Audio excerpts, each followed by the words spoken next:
aqui no Programa Humanos, na RTV Criciúma, e eu tenho o prazer de receber para a segunda entrevista da noite, ele que é teólogo, filósofo político, educador físico e já foi jogador profissional de futebol e é discípulo e aluno do professor do grande mestre Olavo de Carvalho. Lucas Campos, meu grande amigo, que prazer te receber aqui. Satisfação é minha, mano.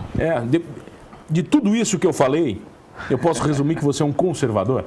Certamente, conservador. Conservador. Tá, o que isso quer dizer? Conservador, vai. Bom, o conservador é o que preserva e conserva aquilo que foi construído ao longo da história pela própria humanidade, né? O povo, as pessoas que passaram nesse mundo, eles construíram uma história. E nós, na atualidade, só seguimos o curso natural dessa história, né? Então, aquilo que é natural e científico é o que nós abraçamos aí. Tá, esse é um conservador. Mas, por exemplo, o que não é natural? Me dá um exemplo do que não é, vai. Bom, se a gente for falar de situações naturais e antinaturais, por exemplo, eu acredito que o homem é homem e mulher é mulher, né? Embora nós sabemos que há a homossexualidade, né? Mas que nós seguimos aí essa plataforma de cromossomos XX e XY, né? Nós entendemos que o resto passou disso, é algo comportamental.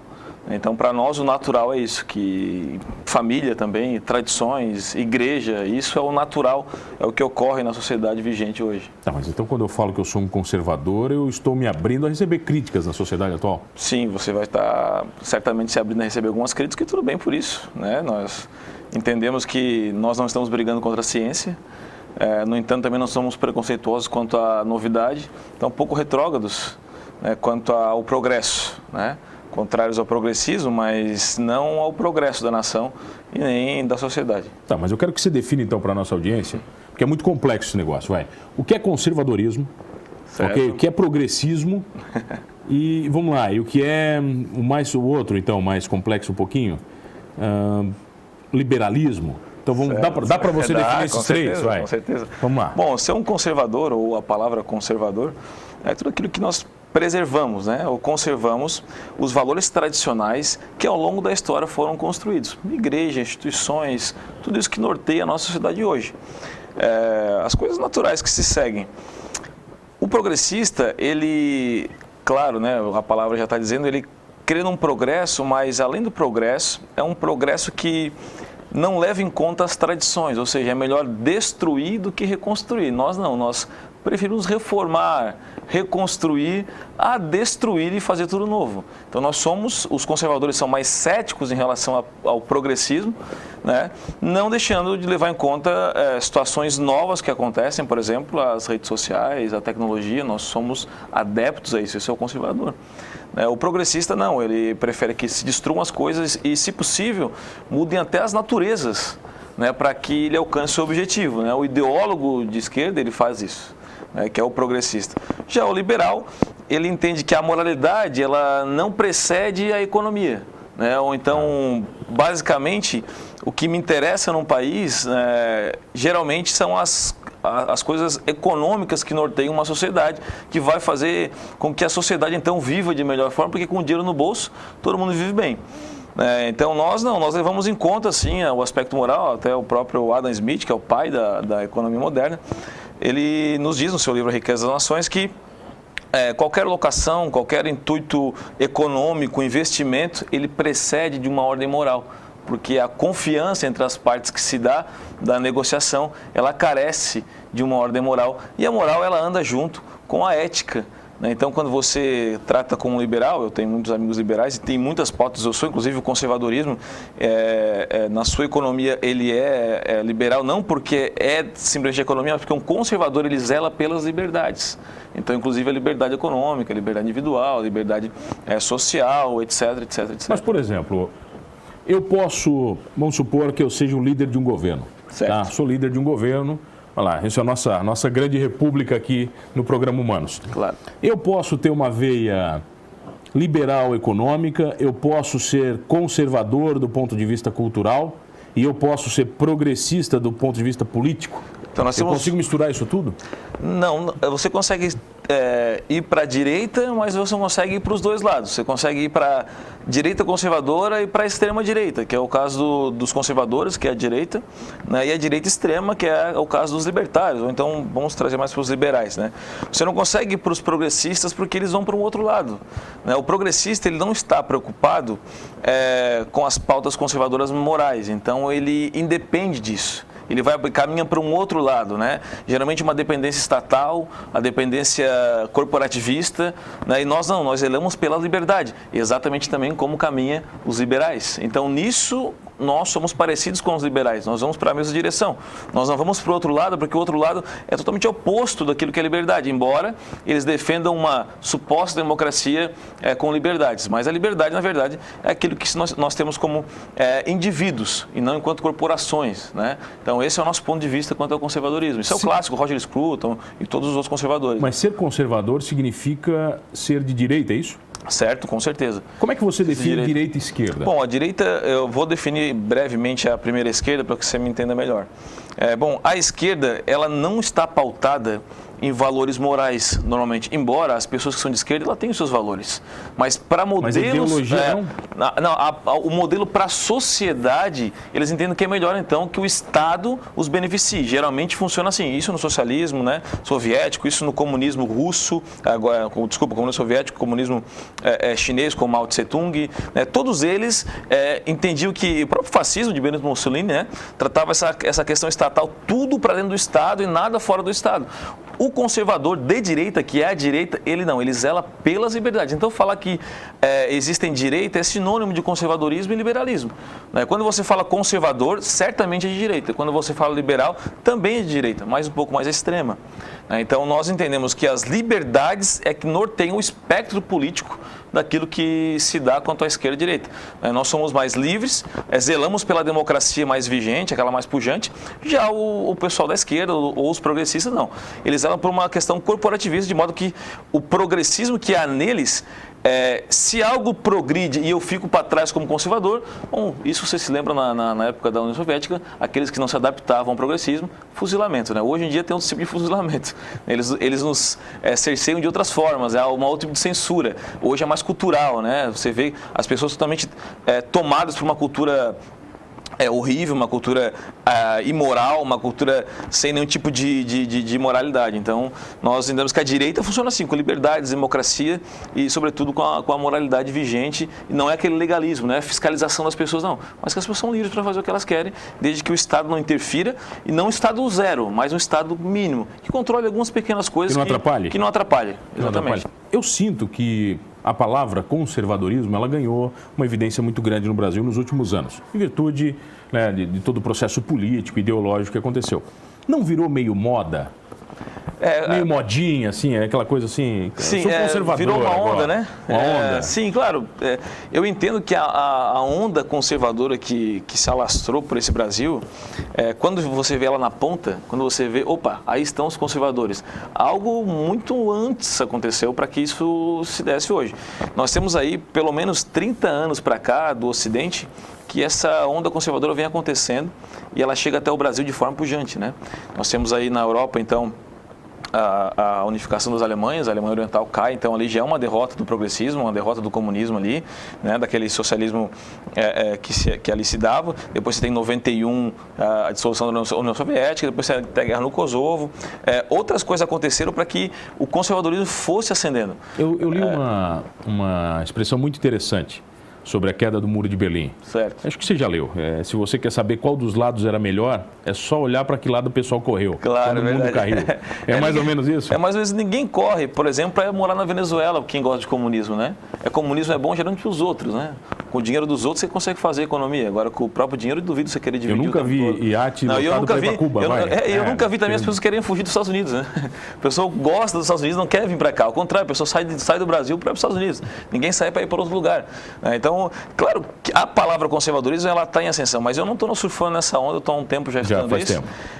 Mas há pessoas sim que se identificaram com isso, sobretudo, mano, porque não é exatamente uma identificação, é que as pessoas, por natureza, são conservadoras. As pessoas querem os bons costumes, os bons modos, o civismo, o patriotismo.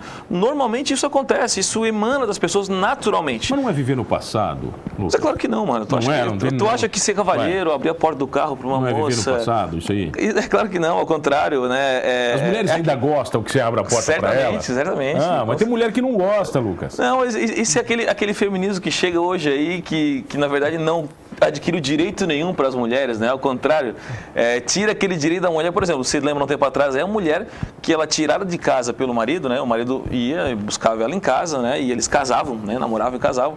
Aquele cara precisaria, então, sustentá-la para o resto da sua vida. Isso era lei no Brasil. Né? Era lei. Hoje no feminismo, ou a conquista feminina, a mulher hoje não pode mais ser dependente. Se ela separa do marido, então ela é obrigada a trabalhar, mesmo que ela não queira trabalhar. Ou seja, o cara vai lá, faz o que quer com a mulher, trata a mulher como quer, se separa, joga na roda da amargura e agora, não, se vira aí, faz o que você quiser. Não, o camarada precisa ser muito macho, tem que ser homem para sustentar essa mulher até o final. Nós zelamos pelo casamento até o final, lógico que há situações que, né, não se dá, e a separação, mas que ele seja homem, então, já que tirou da casa dos pais, que sustente essa moça, né? Isso não impede ela trabalhar. Ela pode trabalhar e deve trabalhar. Acho que no mundo atual, né, nós entendemos que a mulher ela tem um papel excelente, papel fundamental, mulheres executivas, na política, etc., né? Então, mas que o homem, o ponto aqui é que houve um direito tirado da mulher, não conquistado, né? Porque a mulher antes podia ser dona de casa, mas podia trabalhar. Hoje ela só tem que trabalhar, ela não pode ser dona de casa. Parece que ficou feio ela ser dona de casa. Ficou ruim, ficou difícil. E não, eu conheço várias pessoas, amigas minhas, que zelam por esses costumes e ninguém vai achar ruim, mano. Você abrir a porta do carro, levar flores, etc. Tá pegando uma feminista. Isso é romantismo, isso é romantismo. Mas o conservadorismo é contra o feminismo? Quando você coloca a conta, parece que é uma guerra, né? Não é isso, né? Não, as ideias. É que o feminismo é só mais um braço, mais um tentáculo do progressismo, né? É uma minoria instalada no Brasil para que essas minorias, então, elas que são financiadas por grandes caras aí, dos metacapitalistas, esses caras financiam essas minorias para que batam, então, nos conservadores, né? Eu lamento muito por tudo isso, porque se lessem um pouquinho mais acerca do feminismo que começou no século passado, entenderiam que isso, na verdade, é apenas um movimento de esquerda que visa bater nos conservadores. Não é isso que nós queremos. Nós queremos um papo, um diálogo, que vivemos numa sociedade plural. Eles são um pouco intolerantes conosco, mas nós aceitamos o debate, aceitamos a conversa. Vai aceitando? Tranquilo. Tá, vem cá, me diga uma coisa. Não vamos ter falado. Diga depois do intervalo. Lucas Campos, ele que é teólogo, educador físico, que mais? Filósofo político. Vamos falar do Olavo de Carvalho depois? Pode ser? Vamos lá, pode ser. A gente já volta aqui no programa Humanos, na RTV Criciúma. Voltamos aqui na RTV Criciúma com o programa Humanos. Eu sou Mano Dal Ponte e toda noite eu trago 2 entrevistas inéditas e exclusivas aqui no programa para você.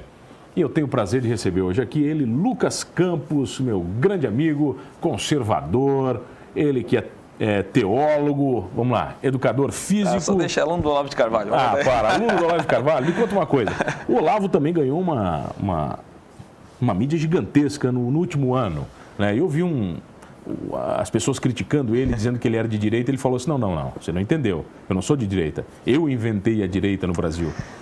É merecido esse título, mano, porque só quem é aluno do Olavo há muito tempo, assim como eu sou, vai entender o que ele está falando ali. Porque eu vou fazer uma pergunta para você, é você que me entrevista, mas eu vou fazer uma pergunta. Vai lá, me faz. Não vou responder pergunta, mas... Ok. Há 2 anos atrás, 3, vamos lá, se ouviu falar sobre direita no Brasil? Não. Ou até esquerda? Se vivia direita ou conservadorismo no Brasil? É claro que não. Nós não vivíamos isso. E o Olavo de Carvalho, ele é o responsável direto, não só pela direita, mas pela presidência da República hoje.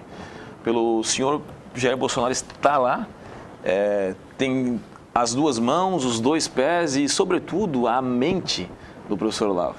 Né? Desde o livro A Nova Era da Revolução Cultural, de 1994, ali o Brasil começou a ler esses materiais dele. E você vê quase 2 décadas depois algum resultado, né? Um pouquinho mais de 2 décadas.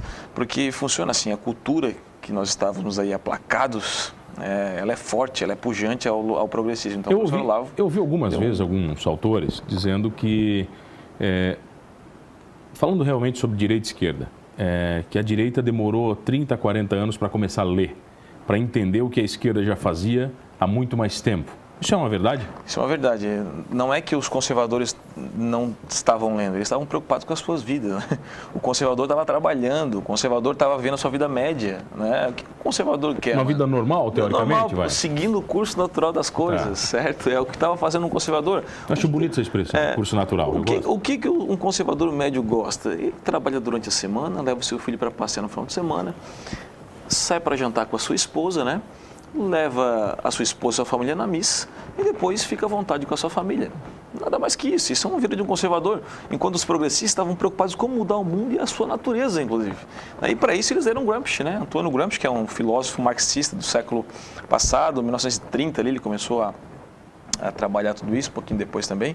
E até hoje, aí, 1960, quando você pega a elite política do PT, principalmente, né, do esquerdismo, Zé Dirceu, né, Rui Falcão e todo esse pessoal que começou a trabalhar a esquerda no Brasil, eles estavam lendo aí o Manifesto Comunista, lendo Gramsci aí já há bastante tempo, e eles montaram, então, um colegiado, montaram uma estrutura muito forte para que, enquanto eles estudassem, só estudassem, nada mais atrapalhassem eles, para que então aí pudesse estabelecer aquilo que está vigente.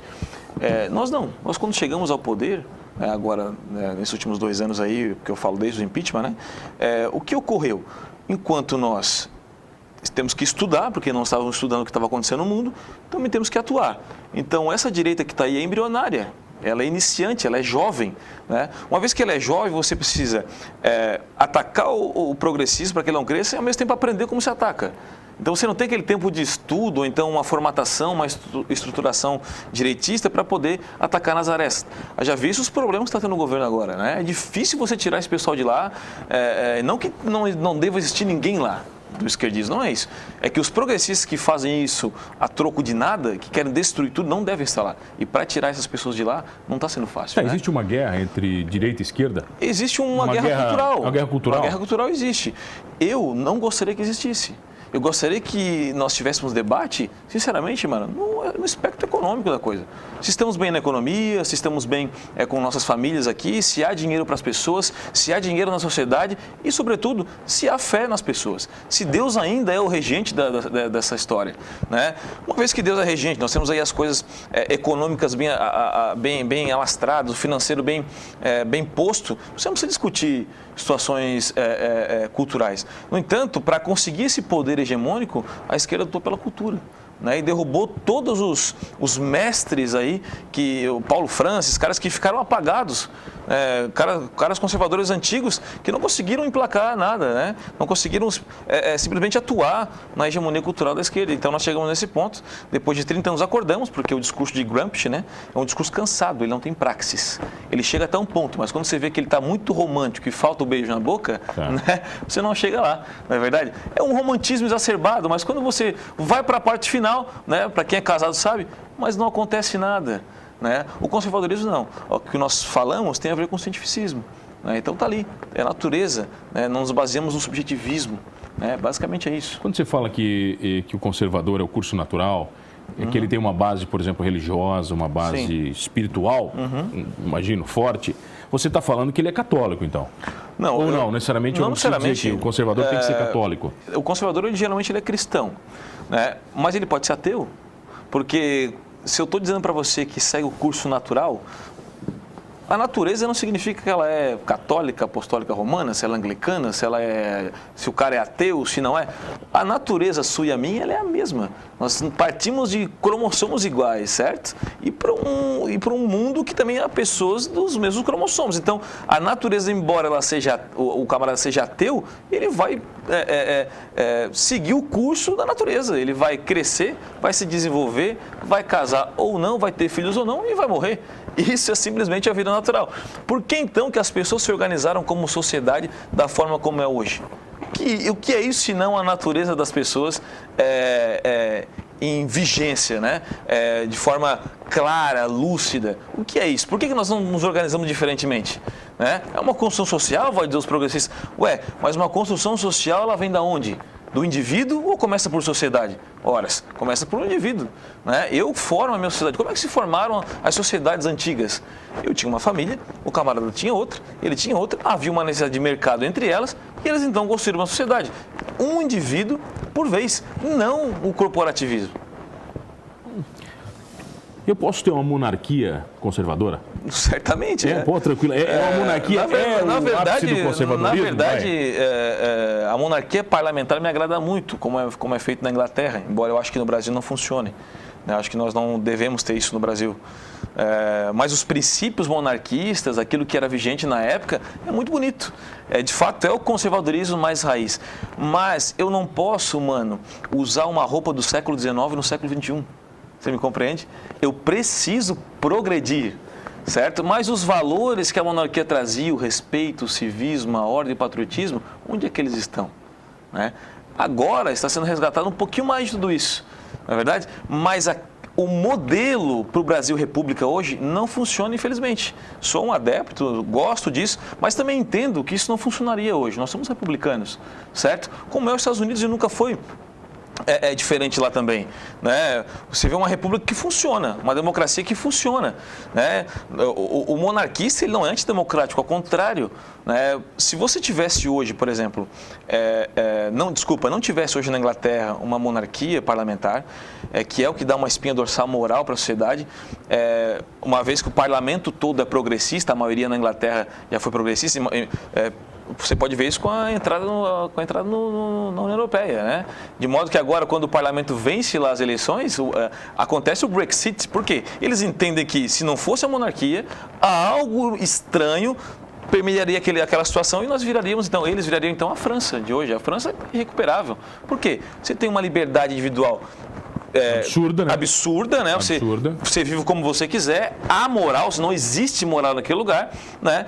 Esse era o final da Inglaterra, se não tivesse uma monarquia, porque há um progressismo também exacerbado, há a taxação de imposto alta, né? Mas a monarquia regula um pouco, entende? Esse é o estado mínimo que eu digo, que no Brasil dificilmente nós vamos chegar até lá. Sabe o que eu vejo na França? Você falou da França, eu vejo algumas revoluções sem libertinagem. Causa. Libertinagem pura. Tem pessoas só fazendo revolução sem saber o que é, né? Lá. Exatamente. Essa é a moda que pega. Por quê? Se você não dá pelo menos uma regulada no país, você não tem ordem nenhuma. O ser humano por si mesmo, ele é falho. Haja visto as guerras, as dificuldades, o nosso pecado individual o dia inteiro, os nossos erros com as pessoas. Se nós não ter pelo menos algumas coisas que regulem isso, eu não digo regular nossa liberdade individual, mas para que isso não vire libertinagem. Liberdade é muito diferente de libertinagem, mano. A libertinagem não há regulação de nada. Já a liberdade não, liberdade ela não é escrava da libertinagem. Vou dar um exemplo aqui, chulo, né? Eu sou um apreciador da cerveja. Agora, se eu tomar 3, 4, 5, 6 e 7, para onde é que eu vou parar? Eu não sou escravo da falta de limites. Então, a minha liberdade permite que eu não seja escravo daquilo. Ou seja, ser livre é não ser escravo de coisas que me amarram. E esses caras na França acham que ser livres é ser libertino, fazer o que querem, onde querem. Na verdade, esses caras são escravos dos seus vícios, escravos das suas más índoles, escravos da sua depravação, devassidão, etc, etc. E no mundo da internet de hoje, quando vocês, conservadores, lançam essas ideias, vocês recebem muitas críticas ou não? Mano, eu não costumo entrar em embates filosóficos. Não gosta de discutir na internet? Eu gosto disso quando tem muita plateia, eu acho bom isso, porque todo mundo aprende junto, mas quando tem embate pessoal, um contra um ali... Aquela briguinha pessoal, eu acho desnecessária e ela nada acrescenta, na minha opinião. Quando há um debate sério, sincero entre partes do Facebook, Instagram, onde haja um debate sincero, até grupos que há para isso, né? Acho interessante, onde a plateia vai aprender. Debate inteligente, debate inteligente, com certeza. Inclusive debate com comunistas clássicos, comunistas chão de fábrica, aqueles caras que defendem Karl Marx, Friedrich Engels, pessoal que entende que o Estado deve controlar até a sua relação sexual com a sua esposa, né? Tem muitos locais, né, na época antiga que não, o Estado deve controlar tudo, você não deve ser livre para nada. Então, nós discutimos, debatemos tranquilamente. Hoje até debatemos ali num grupo de Facebook, num grupo de WhatsApp, sobre a reforma da Previdência. Né? Debate sincero, debate honesto, uns pensam de um jeito, outros pensam de outro. Isso é importante. Mas agora o debate que cai para palavrões, etc., eu não sou adepto deles, embora o meu professor goste muito disso. Ele adora, mas eu prefiro ficar na parte mais intelectual da situação, né? Algo mais... A nova direita, ela tem isso, né? A nova direita direita ela é uma direita mais argumentativa. Então eu prefiro ficar... Mais educada, vai. Quem sabe mais educada. Mais educadinho. Eu diria que o conservador nato, ele está preocupado não em agradar as pessoas, mas em fazer aquilo que, se é natural, que aquilo que é natural seja vigente para as pessoas, então, que seja adequado para as pessoas. Então faz o seguinte, olha só, quem tá curtindo o programa agora em casa, como é que a pessoa sabe se ela é conservadora ou não? Vai. O que você fala para essa pessoa? Bom, existem duas situações. Primeiro... Não, fala lá para ela, vai lá para lá. Existem duas situações. A primeira é que o que você quer para a sociedade. Eu tenho amigos e amigas que são pessoas de bons costumes, família tradicional, pai, mãe, só prole, são cristãs, vão para a igreja no domingo ou quarta-feira, etc. Têm os seus trabalhos, vivem como um cidadão conservador naturalmente vive. Mas para a sociedade, eles entendem que as pessoas devem ser como elas querem, ou liberais demais, ou então que o Estado deve provê-las. O Estado, então, deve ser o pai, provedor perpétuo dessas pessoas. Eu vivo aquilo que... Claro, com meus erros, com minhas dificuldades, meus pecados, meus defeitos, mas as mesmas coisas que o conservador que eu falei que quer a sociedade mais libertina, ou então mais estatal, eu vivo de forma que eu quero as liberdades também para aquelas pessoas. Eu quero que o Estado não as domine, eu quero que o Estado não coloque as mãos nela, que o Estado as deixe livre dentro da lei que é vigente no país. É isso que eu quero para as pessoas. E se elas não quiserem isso, tudo bem também. Né? Vai funcionar do mesmo jeito. Agora, que não queiram empurrar para as pessoas que o Estado governe elas. Isso não pode. O Estado não é pai e não é Deus de ninguém. Já existe um Deus e esse Deus não é o Estado. Olha, Lucas, obrigado pela presença. Prazer te receber aqui no programa Humanos. Com certeza esse tema é um pouco maior do que essa nossa discussão nessa entrevista. E faz o seguinte, quem está em casa quer se informar mais sobre o conservadorismo. Onde é que ele acha essas informações? Então, eu vou fazer um merchan aqui. Nós temos um grupo chamado Coalizão Conservadora, né? Já foi criado há uns 2 anos. Nós temos uma página no Facebook, que é Coalizão Conservadora. Nós temos uma página no Instagram, Coalizão Conservadora SC. E tem o meu número de telefone, né, pessoal, que eu deixo para as pessoas que querem contactar. É 48 99927 4686.